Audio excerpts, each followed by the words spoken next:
Hello everyone, my name is Pixlriffs and welcome back to the Minecraft Survival Guide. I hope you're all having a good day. In today's episode, we are finally going to move our sheep here out of the sheep farm, because we're going to set up an automatic farm which will harvest wool for us in the background whilst we're doing other stuff around our spawn area. But first, we need to make sure that we have one sheep of every color, and that means making sure we have every color of dye. Naturally, there are going to be some colors that we get from the environment around us. It's very easy to find poppies and dandelions. They occur in basically every biome, and if you haven't found them already, you can bone meal the grass, and chances are you'll be able to get poppies and dandelions out of that. If we break a couple of each of those down into red and yellow dye, you'll see that we get to combine those to make orange. It's pretty standard for pigments, right? The green dye that we got from a desert village can be acquired by smelting some cactus in a furnace, and we can even combine that with the blue dye from a cornflower or some lapis in order to make cyan dye. We can also combine red and blue to make purple. If we break down a couple of bones into bone meal and then turn the bone meal into white dye from there, it opens up a whole range of other colors, including light blue. We get pink. There are actually several different crafting recipes for magenta. You can combine purple and pink to get it as well, and I think we'll do that so we can save the red dye here. It seems like I never brought back any cactus from the desert after all. I think I was more concerned about the camels at the time, so let's go and get some more cactus. There's plenty of cactus around, so we can grab some of that. We can even bring back a little bit of sand so that we can grow the cactus at home. And I guess we'll set up a little temporary cactus farm down here. We'll make a more automatic one in the near future. But this other piece of cactus we will throw in the furnace so we can get one more cactus green. Then we can combine that with some white dye to make lime dye. Lime dye can also be acquired by cooking sea pickles in a furnace. And while we can make cyan dye from combining green and blue, we can also get that from these pitcher plants that the sniffers provide us with. So I'm going to break one of those down. So at this point, we've got all of the major colors. We are still missing brown, which we will get in a second from cocoa beans. We've got white, and there is also light gray, and black. Light gray can be found very easily by breaking any of the white-looking flowers in a plains biome. Those will give you light grey regardless of which ones they are. Lily of the Valley is the only flower that will give you white. It's also possible to get black dye from another flower called the Wither Rose, but at this stage in the game we're not ready for that yet. Breaking down the ink sacs into black dye, we can of course combine those with white in order to get grey, and the only one we're missing is brown. Brown dye, as I mentioned, comes from cocoa beans, and in order to grow more cocoa beans, we will need to grab some jungle wood logs. I'll grab another log as a quick example here, because cocoa beans can be found on jungle logs. They will grow on jungle logs, but they will not grow on any other type of log. I'm clicking here and nothing is happening, so the cocoa beans can only be grown on jungle wood, but they can be grown on all four faces of a jungle wood log, and if you want to accelerate their growth, you can even bone meal the cocoa beans. So we can get a couple of these up to their full size, where they will give us 3 cocoa beans each. We can replant those, and we can let them grow while we carry on with the episode. But at last, my inventory has all 16 colors of dye, which means we can account for the colors of sheep that we haven't already got. Remember that if you are short on certain dyes, it is even possible to combine some of these colors in the same way that the crafting recipes combine, by breeding 2 sheep of those different colors. So if you breed a green and a blue sheep, you might get a cyan sheep. If you breed a white and a black sheep, you're likely to get one of the colors of gray. And any sheep can be dyed any other color, meaning that if you've already got a bunch of orange sheep, we can dye one of those blue with no ill effects. In fact, I seem to have the most orange sheep out of all of them for some reason, but we've got a few of the others as well. And now, by turning this red sheep black, we have every single color of sheep represented in here. So I think it's time to start building the farm. The incredible thing about this sheep farm is that it's very simple and will be running for a long time once you've completed the setup phase. So we're going to dig out a couple of blocks here to place a storage container. I'm just going to be using a barrel for the majority of these. If you want a slightly larger inventory, you could use a double chest, but we want a hopper facing into that. We need to place a rail on top of this just by holding shift and clicking there, and then we're going to add a hopper minecart onto the top of that. Now, if you're able to look below the hopper minecart, you'll be able to see that you can still target that rail underneath it and remove it, like so, dropping the hopper minecart into position. Unfortunately, you can't place minecarts without rails, so you need to do that as part of the setup. Just collect the rail from the chest. Then we are going to use a piston to push a dirt block or a grass block, if you have them, down over the top of this hopper minecart, so it actually blends with the dirt block. This is possible because hopper minecarts are entities. They are not like blocks as such, so a block and an entity can occupy the same space. So we can place a piston facing downwards above this dirt block. We place a lever there to activate the piston once, and now anything that drops onto this dirt block is going to be picked up by the hopper minecart and deposited in the barrel. And the thing we're going to have on top of this dirt block is actually the sheep themselves, because sheep, in order to replenish their wool, need to eat a block of grass. So the grass around here is eventually going to grow over this dirt block, and when the sheep eats the grass, it will turn into a dirt block, changing the block type, effectively causing a block update. And that is something we can detect using an observer.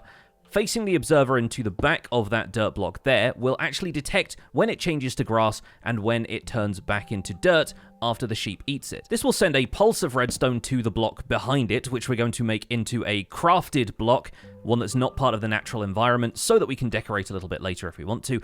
We're going to place some redstone dust on top of that, which will activate whenever this observer detects that change. As you can see, the dirt block that was here has now turned into a grass block. In front of this redstone dust, directly on top of the observer, we're going to place a dispenser. And this dispenser is going to be full of shears, much like our honeycomb farm over there. And every time the observer here detects that the grass block has turned into a dirt block, the shears are going to fire from this dispenser, and they're going to shear the sheep that's standing in front of them. So naturally, it will make sense to have a set of shears in here so that we can immediately start gathering wool from the first sheep we put in. And now, to indicate the color of the sheep we're putting in here, we're going to surround this with red dyed glass. We're probably going to put some in the front here. We'll remove that one so we can access the barrel. I might put some kind of solid backing on here, like some spruce planks, and we're going to leave a trap door over the top of this so that we can open it up and get to the sheep if we need to. Of course, this might look a little bit weird overhanging the barrel like this. We can put some stairs in to support it, and we can still reach the barrel like so. But with a lead in hand, we should be able to drag our red sheep out of the pen, especially if we're able to gain a little elevation here. There we go. We're just able to drag them over the top of there. And if they follow us up the hill and onto the top of this farm, it should be possible to detach the lead from them and just nudge them down into the hole. In fact, they just walked in there of their own volition. That's great. The lead should pop off into the barrel. The sheep should be safe in there, and once they eat the grass, it'll start harvesting their wool automatically. Since the enclosure here is 2 blocks high on all sides, the sheep should not be able to escape, but the trapdoor over the top of it will make sure of that. And there we go. The sheep should eat the grass. The dispenser detects that thanks to the observer and automatically shears the sheep. The next thing that should happen is that the grass will grow back over that dirt block, and it might be a good idea to put torches nearby just to make sure there is some natural light to allow the grass to grow even during the nighttime. Another thing you might want to consider is making the rest of the blocks around the outside of the farm transparent as well. Because we've used these solid spruce blocks, they've actually blocked light to the grass below and reverted it to dirt, which means that there are fewer grass blocks in these surroundings for the grass in the center to regrow from. Since these glass blocks are completely transparent, it doesn't have the same effect, meaning that grass can grow underneath the glass blocks, which is one of the reasons I'm using these for the farm in the first place. The other reason being, on Java Edition, all sheared sheep appear white. There is no way of telling what color wool this sheep has until it eats the grass again, at which point the dispenser is going to fire again and they're going to be sheared again, so it's not really going to help much. So color coding these pens is a really great way of making sure that when you go to the barrel, you know which color wool you are getting. As you can see, the grass in here has already grown, and that fired the dispenser once, but we don't have to worry about the dispenser using durability, because the shears will only decrease in durability if they are successful in using the shears on whatever's in front of them. So for example, this set of shears is only going to decrease in durability when it shears the sheep. I think just so it's slightly easier for us to get to the barrel here, I'm going to reposition the barrel like so, and we're going to carve out the dirt in front of this. We're going to move over a couple of blocks, and we're going to repeat the same process, this time for the orange sheep, and we'll create a series of these little modules where the sheep is going to be standing in the farm, and each of their colors of wool is going to be harvested for these individual barrels. This is also a really great time to remember that you can use partly damaged bows in the recipe for a dispenser. It may not appear here in the crafting recipe book, but you can click on the recipe for a dropper and simply place or shift click the bow into the crafting table to create a dispenser. And there we go, that's the second module built, this time for the orange sheep, and we have some shears back here in the dispenser, so we should be getting a decent supply of orange wool, and I'm fairly certain that this farm has already started collecting from the red sheep as well. So these farms are going to be very effective for a long time, as long as we keep the dispensers filled up with shears, and they're going to be fairly light on resources as well. All you need for an individual module of the farm is a dispenser, a piece of redstone dust, an observer, a hopper minecart, some sort of storage block, and some building blocks to go around it. Make sure you have transparent blocks for the case containing the sheep, that way the grass can grow back nice and easily, and make sure you have a bit of lighting around just to make sure the grass can grow back even during the nighttime when there is no daylight in order to do that. Naturally, if you want to make a module for all 16 colors of wool, which is what we're going to do today, you will need 16 of each of those components. So it starts to get a little bit more expensive as you scale up the project, but it's nice and easy to set up here in the early game as long as you have a healthy supply of iron. At this point, after building that giant storage system, my iron reserves are running a little low, but that's nothing that a short mining trip can't fix, and I didn't even finish clearing out that huge iron vein we discovered a few episodes ago. So I'm going to go ahead and build 14 more of these farm modules, and I'll come back to you when we've got a module for every single color of sheep.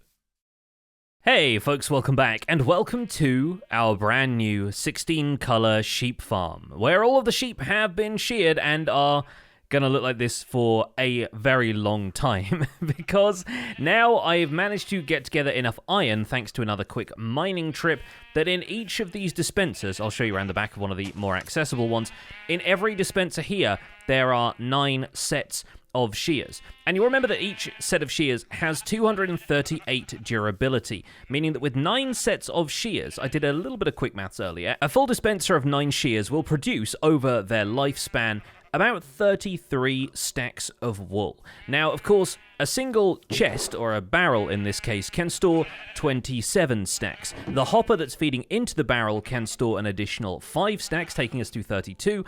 And of course, there is a hopper minecart with an inventory of its own, another 5 slots worth of inventory capable of holding 5 more stacks. So you will not lose a single scrap of wool from this wool farm in the lifespan of those sets of shears. Of course, if you want instantaneous access to all of that, you might want to put a double chest in here. Likewise, if you want to prolong the wool farm's operation for a little bit longer, if you want it to continue even past the lifespan of these sets of shears and their durability, you could, for example, put a hopper facing into the side of this dispenser and have a chest on top of that filled with 27 more sets of shears, plus 5 more in each of the hoppers, and then you could guarantee that this thing would probably be running for longer than the lifespan of your world. Alternatively, if you are incredibly dedicated, and this is not even a step that I'm willing to go to, you could enchant each of these sets of shears with Unbreaking 3. Now, you can't do that in the enchantment table, so you would need to find a source of Unbreaking 3 books, like a villager who'd be able to trade you Unbreaking, and you could combine that in an anvil with a set of shears. And then those sets of shears would last about 4 times as long, and you're looking at something like 130-something stacks of wool, which is a great deal, of course. So we're not going to go to those lengths quite yet, but in the meantime, this farm has been working just while I've been sitting around and talking about it. And so now we will find that just hanging around our starter house area around here, which we plan on doing a lot more projects in, you'll just find wool naturally accumulating in these barrels. I'm actually going to take these first stacks of wool away with me, because the whole purpose of this exercise has been to get us a great deal of different colors of wool. And if you think back to the last handful of episodes, we've encountered a few places where having a big supply of wool is going to be really useful. The deep dark biome and the ancient city that we spied down in the caverns underneath our mountain are places where wool can come in incredibly useful for muffling your footsteps so that the skulk sensors don't hear you as you're exploring the deep dark. The tunnels that we've been digging in the Nether to find ancient debris and upgrade our tools to the netherite tier can be exploded using beds, which are primarily made of wood and wool. But I'm not going to be thinking about either of those applications right away. Instead, I'm going to be focusing on what we can do with wool here in our storage system. Now, when I planned out this storage system, I had a chest over here which was going to be filled up with white wool. And let me clarify, that's not just because white wool is a default wool color that you can dye different colors. Because in this most recent update to Minecraft, Mojang actually made it so that you can dye any color of wool any other color. If I grab some yellow dye here and I put a couple of green wool in here, it is possible to re-dye wool, which it wasn't before Minecraft 1.20. So that is a recent change that has been applied to the game. So the white wool here in my storage system needn't be just the default blank canvas wool that we're saving in order to dye it any other color. That's simply because white sheep are going to be the most common sheep that we encounter out there in the world. And while we obviously want to have all 16 colors of wool at our disposal, we're going to keep that stored over there at the wool farm where it is produced, instead of storing it in bulk here in the storage system for now. Because what I would like to do is create these multicolored different displays of the different colors of wool on a couple of the corners of our storage system here. We're going to put them on the two walls either side here, these two little alcoves, and we're also going to dig out a 4x4 area so that I can plant them here in the floor. Although looking at it now, it does kind of bug me that this section here isn't going to line up with the two walls. So